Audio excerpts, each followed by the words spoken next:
Welcome to Narcissist Apocalypse, everyone. I am Brandon Chadwick, and today we'll be doing a debrief of Louise's story, and we'll be doing key takeaways today. We won't be doing fear, obligation, or guilt or shame today. We're just going to go into key takeaways. But first, let me give you context for Louise's story for those who haven't heard her story yet. And Louise met her ex-husband when she was 17 years old. Their relationship lasted roughly about 40 years. And in the beginning, he seemed attentive. He wrote constantly when they were apart. He made her feel seen. But a lot of that was going on was this person being really possessive of her and not respecting her boundaries, but it was only really seen in hindsight. And because Louise had grown up with fear, uncertainty, and this attention that was going on here was a big deal for her. So, a lot of these things can stay hidden, even though a little bit of the boundaries here are being pushed. And over time, her life became organized around her abuser completely. His education, his career, his conflicts, the legal problems that they had, financial problems that he created, his business, his spending, his beliefs, his needs completely. And Louise compromised her career. She became financially dependent on him. She carried the background labor of everything. And for years, she believed that the conflicts that her ex was having, that the abuser was having with other people, would never actually happen to her. And the abuser here called these other people dishonest. So she saw her abuser as being this person of integrity, that he believed that other people weren't honest. And she believed that about him. But eventually, infidelity happens in this relationship. Then eventually her abuser gets into conspiracy theories and just starts to lecture her. Then there was this journal violation where he starts to read about Louise's innermost thoughts about how she's feeling about her marriage. Divorce then occurs, and this is where Louise really starts to see who her abuser really is after all this time. And everything he was saying about these other people her whole entire life, where she saw him as a person of integrity, all of a sudden those words started to be said about her, and everything she ever believed right there gets completely popped. And the post-separation abuse here was brutal. Even the agreements that they signed, the abuser here started to go back on those as well, costing Louise a lot of money during this separation. But thankfully, Louise is out, even though she's still dealing with the aftermath of everything. So that is our summary of Louise's story. And now we're going to go into the key takeaways. And the first one on our list is just repeated conflict with other people can give you a lot of information. So as I said before, there was a lot of conflict between the abuser and other people, and Louise never actually felt it herself for a very long time. So with this person and abusers, one conflict, very understandable. That can happen to anyone. One legal issue, that stuff can happen. One disagreement with a colleague or a professional body or an institution or a family member. These are just like little tiny things. If it's like one thing here, it's not like a pattern yet. But when someone always seems to be in conflict with someone, that eventually becomes a pattern that you should start to notice. And Louise's ex was often at war with other people. He framed himself as this honest person, the principled person, the one who could see what others could not see. And for a long time, Louise believed it. But what's really going on, this person just has a superiority complex. And for Louise here, she saw all these conflicts going on and didn't think it would actually happen to her, but eventually she became the enemy of her abuser's story when she left. And the next thing we have on our list is that projection can make an abuser's behavior very difficult to see. And this is what Louise was experiencing, a lot of projection. Louise's ex accused other people of being dishonest for years, as we've mentioned before. And later he accused Louise of being dishonest too. He accused her of being financially abusive while he was the one who was, using money to abuse her, employment to abuse her. He accused her of being psychologically abusive when he was the one using hostile communications toward her in separation. He accused her of harming the children while he was pulling the children actively into the aftermath. He accused her of being irrational while his behavior kept creating the crisis after crisis. So the projection here isn't just confusing for someone like Louise, a survivor, a victim of this. It's moving the attention away from what the abuser is doing and onto the victim or the survivor's need to defend themselves. And really, this projection here, this is what the abuser is actually doing to you, but they're putting it on you. So now you're defending yourself. You're on your back foot instead of going back and saying, this is what you are actually doing. So this can keep an abuser very confused for a long time, in this battle for a long time, exhausted for a very long time. And it's frustrating and very angering for an abuse victim and survivor that has to go through this. And then the next thing we have on our list is that dependence can really build gradually, and it might look like you're living this ordinary life. So Louise didn't become financially dependent in one big moment. It just happened through years of decisions that on the surface here really made sense at the time. Children needed care. His career took priority. His legal problems took time and money. The business was built around his expertise. Her work moves into the background here. This is one of the reasons this kind of control can be so hard to see while it is happening, because it's not always coming to you as saying, like, I want you to be dependent on me. This can arrive a lot of times as compromise or just family logistics. Or like a crisis might occur and then you're in crisis management mode.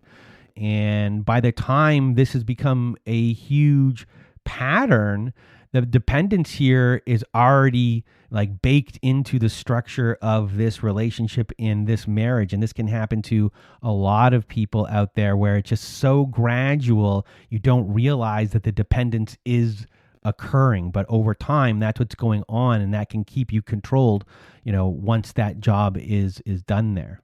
And then the next thing on our list is that reality can be worn down over time, starting with really small denials. So with Louise, it was like the floor had footprints and he says they didn't. The laundry smelled like smoke. He says it doesn't. When he went away, she thought he went away for a while, but he's saying he didn't really go away for that long when it comes to his trips. So each one of these denials might look small when they're like little tiny incidents, but when someone just keeps denying what you saw, what you know, what you remember, what you were allowed to call true, the survivor starts working harder and harder to hold on to reality. And this is why Louise started marking things on her calendar, because these things started happening. She thought she could be going crazy here, not remembering how long her partner was away, the abuser was away. So when you start to record things like this, that means something is going on and your reality is being played with, and you could get worn down with all of this stuff. And that's why her journals mattered a lot. And this is why outside validation matters a lot in these situations as well. And she was being called dramatic, and she was just trying to keep contact here with reality when these things started to happen. So that's why she started to record things, because her reality kept getting challenged. So it's a big thing right here that a lot of you are dealing with as well. And then the next thing on our list for our key takeaways is a really big one to me, is this abuser's reality had to be the only reality. And for a lot of abusers, they want to make you live inside their reality, their world. Once you're in their world, they have complete control. And this really started to show up big time, where you could actually really see it when it came to the conspiracy theories in Louise's story.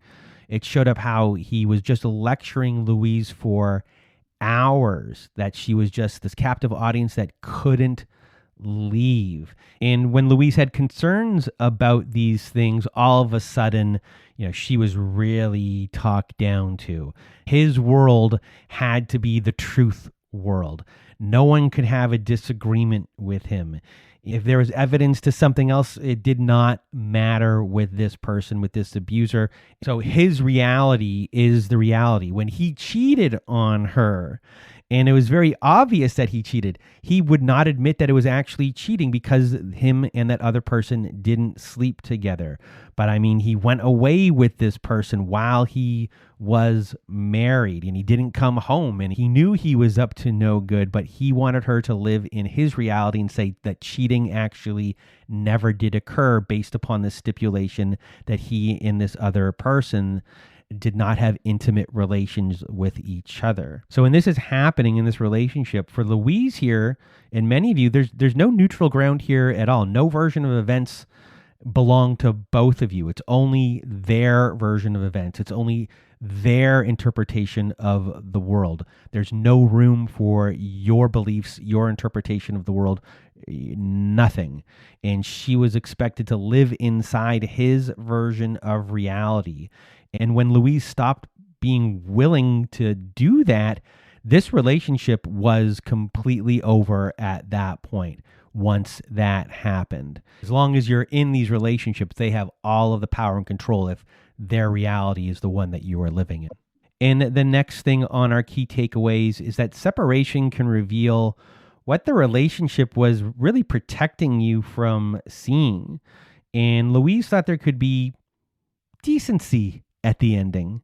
And she thought, maybe this person can be fair or care for her or just have some respect for the life that they built. But instead, it became a war. And that doesn't mean that the abuse only began when she left. It just means that separation here exposed the entitlement, exposed the control, exposed the superiority that this person had, and the power that they wanted over Louise. And once Louise was no longer adjusting to things or explaining herself or compromising, she was no longer useful in the same way.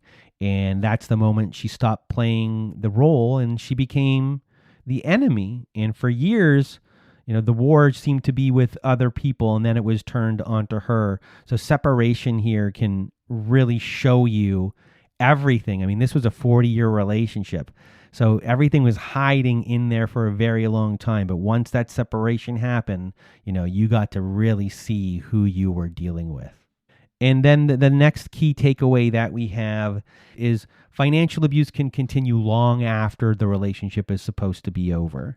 And Louise's ex used salary, employment, settlement terms, and legal pressure to keep her trapped in this conflict long after the marriage had ended. So this financial dependence that was going on during the relationship when she tried to leave, that power, that financial control really became a weapon. Delayed payments, refused agreements, refused employment agreements that were occurring. He was withholding money because they had a shared business, just exhausting legal back and forth, spending money. Then the abuser takes money out of account and spends that money that she had set aside for tax, putting you further in a hole.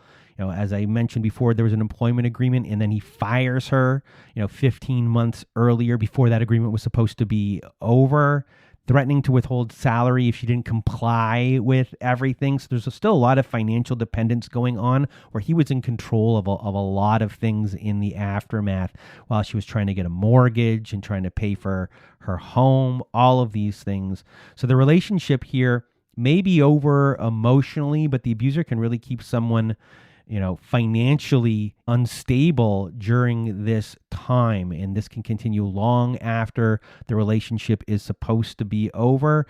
And the survivor may spend years, in thousands and thousands and thousands of dollars just simply trying to receive what they had already agreed upon. So in the aftermath here, in post-separation abuse, there's this part about financial abuse that can really keep you in control for a very long time and be unstable for a very long time when these things aren't happening. And this abuser just wanted to exert his power and control over Louise as much as possible. And I'm sure for a lot of people out there right now, this is what you had to go through as well. And it's very difficult. It's very stressful. And my heart goes out to all of you. So those were our key takeaways from this episode, and the things that I want for Louise going forward. I want Louise to keep trusting the reality that she fought so hard to reclaim. I want her to have financial stability. Peace is easier to build when your survival is not constantly being threatened. So I really want her to have financial stability going forward. And I want her to keep building a life that is not organized around someone else's chaos. And I want her to know that needing validation does not mean that she is weak in any way. A lot of people need validation for what they went through, especially when everything has been denied. Your reality's been denied for so long. It's nice to get your own validation for that as well, but having other people reinforce it is very helpful too. And I want Louise to feel proud of the records that she kept and the clarity that she was fighting for, kept trying to act from a place of integrity. And I'm, proud of her for doing that. And most of all, though, I want Louise to know that she was not wrong for expecting decency. Everyone should expect, at the very least, common decency back. And she did not get that in any way. So I think everyone out here today is giving Louise a big hug, that you deserve better than that for the rest of your life.